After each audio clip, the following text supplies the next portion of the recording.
Então, pessoal, finalmente começou a tramitar na Câmara dos Deputados a questão da reforma tributária, né? Vocês podem ver aqui na notícia que eu trouxe que a reforma tributária, a proposta, foi apresentado o relatório inicial ali no dia de ontem. Eles colocaram aqui que deve ser apresentado, mas na verdade foi sim, de fato, apresentado. E como nós já esperávamos, isso é uma grande bomba no final das contas. Uma ideia aí que começa como positiva, né, boa para a sociedade, simplificar impostos. A questão tributária no Brasil é uma loucura, uma insanidade total. Ninguém aguenta sequer declarar os impostos que existem, responder a todas as necessidades burocráticas antes mesmo de pagar os impostos, fora a carga tributária que é mais do que extorsiva aqui no Brasil, né? Então, nossa, precisamos de uma reforma tributária. E adivinha o que vai acontecer no final das contas, né? Vamos ter mais impostos, roubando mais dinheiro da nossa vida, do nosso setor privado, da sociedade, né? Como sempre acontece. Então vamos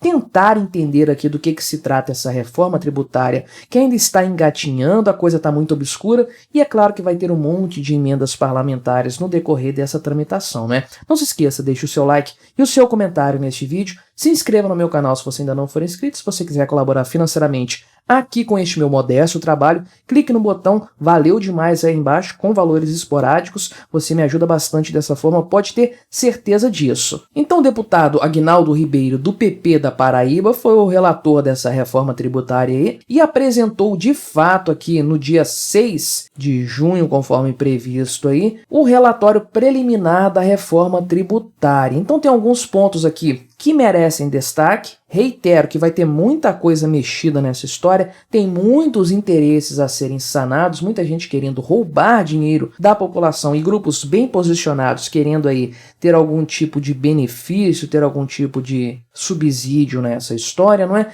Então o grande ponto principal que foi desenvolvido por esse grupo de trabalho aí da Câmara, vários deputados conversando e criando formas diferentes, inovadoras, criativas de roubar o nosso dinheiro, é a questão do IVA, o Imposto sobre Valor Agregado, que é a tal resposta para você simplificar a questão tributária no Brasil. Existe uma série de impostos que nós temos que pagar em absolutamente tudo que nós fazemos na nossa vida, não é? IPVA, IPTU, ICMS, ISS, COFINS, PIS, enfim, uma infinidade de impostos. E aí esse imposto sobre valor agregado teria o objetivo, então, de agregar tudo aquilo que incidisse sobre a produção e o comércio, né? A questão da produtividade. Não vai englobar impostos sobre renda, outros impostos esporádicos, como IPVA, IPTU, imposto sobre transmissão de bens e coisas do tipo aí. Então, esse IVA iria substituir o IPI, o PIS, o COFINS, o ICMS e o ISS. Veja que ele não substitui aqui os impostos, ao que parece, ao que está aqui,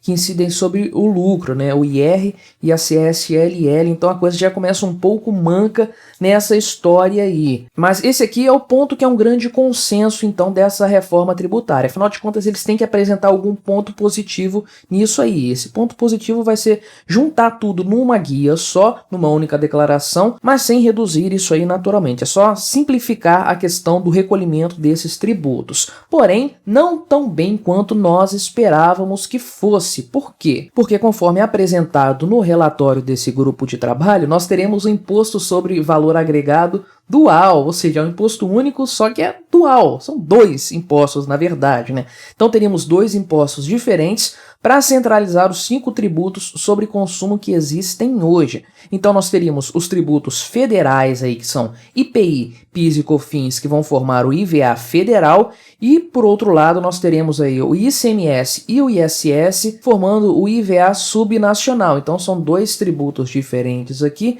que vão ser formados a partir então dessa proposta apresentada na Câmara dos Deputados aí. Ou seja, não simplificou tanto a coisa no final das contas. Então a coisa já está capengando um pouco. E aí nós temos a questão das alíquotas, então, que é o que realmente importa. E aí o que parece aí, de acordo com alguns parlamentares, falado aí de forma informal, haverá mais de uma alíquota, vai ter uma padrão que é para serviços essenciais, questão de saúde, educação, transporte, e uma tributação majorada, ou seja, um valor mais alto, para produtos que causam mal à saúde e ao meio ambiente. Então você já imagina que a gasolina vai estar nesse âmbito aqui naturalmente. Ah, mas o transporte está aqui.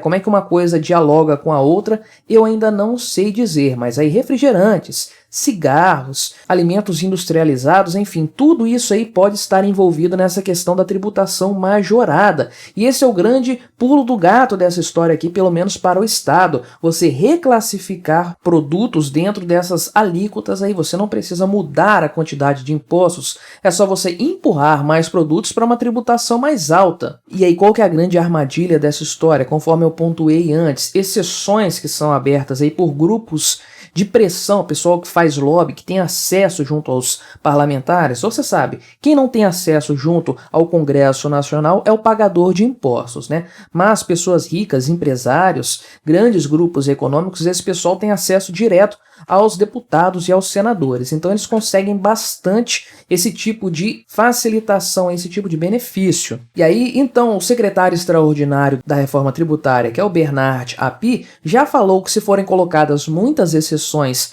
a setores específicos, isso significa que a alíquota geral vai ter que ser mais alta. Por quê? Porque o Estado não quer sair perdendo nessa história. E aí ele comentou o seguinte, né? Quanto mais exceções tiver, maior vai ter que ser a alíquota básica para poder manter a arrecadação com proporção do PIB. E a decisão sobre quais vão ser os tratamentos diferenciados é do Congresso. E eles têm uma expectativa de que essa alíquota do IVA seja de 25% para manter a proporção atual da arrecadação em relação ao valor do PIB. Outro ponto também que foi levantado é a questão do cashback, ou seja, você ter aí um retorno, uma restituição de impostos. E adivinha só, essa parte aqui que seria boa para o contribuinte não foi nem conversada, eles nem sabem como isso aqui vai funcionar ainda. Tá só no nome, tá só na ideia, mas ainda não está nada definido, né? Eles trazem aqui, inclusive, né, o Bernard Api fala a esse respeito. A ideia do cashback é um sistema de devolução do imposto para os consumidores. Qualquer que seja o desenho do cashback, irá favorecer as famílias de menor renda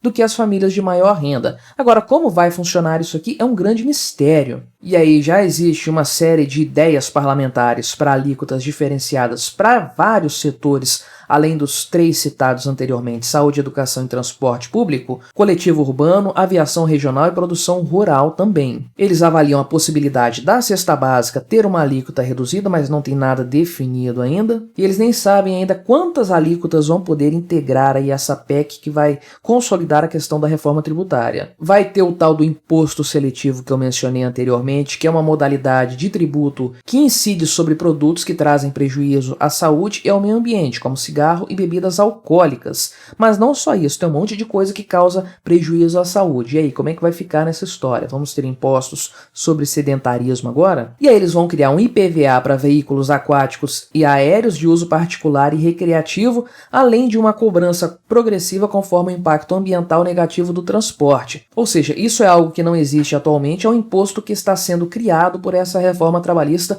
o Estado enfiando mais a mão no nosso bolso. Eles querem uma reforma da tributação sobre renda, mas aí só no segundo semestre desse ano aqui, com a coordenação do governo federal. E o imposto sobre transmissão, causa-mortes e doação, que é o ITCMD, também, de acordo com a proposta, vai se tornar progressivo, ou seja, conforme maior o patrimônio a ser transmitido ou doado, maior vai ser o imposto que o Estado vai cobrar, ou seja, nem na morte a gente tem paz, não é? E o pessoal aqui da FEComércio de São Paulo já trata como problemática essa proposta aqui, prevendo um prejuízo para municípios e estados em favor, é claro, do governo federal, porque esse valor vai ser redistribuído entre os entes federados e, ao que parece aqui, isso vai prejudicar principalmente os municípios e o setor de serviços vai pagar alíquotas altas, o que vai prejudicar bastante também esse setor. Mas de forma geral, o que a gente pode esperar de uma reforma tributária é que ela apenas prejudique o contribuinte, né? Contribuinte, o pagador de impostos,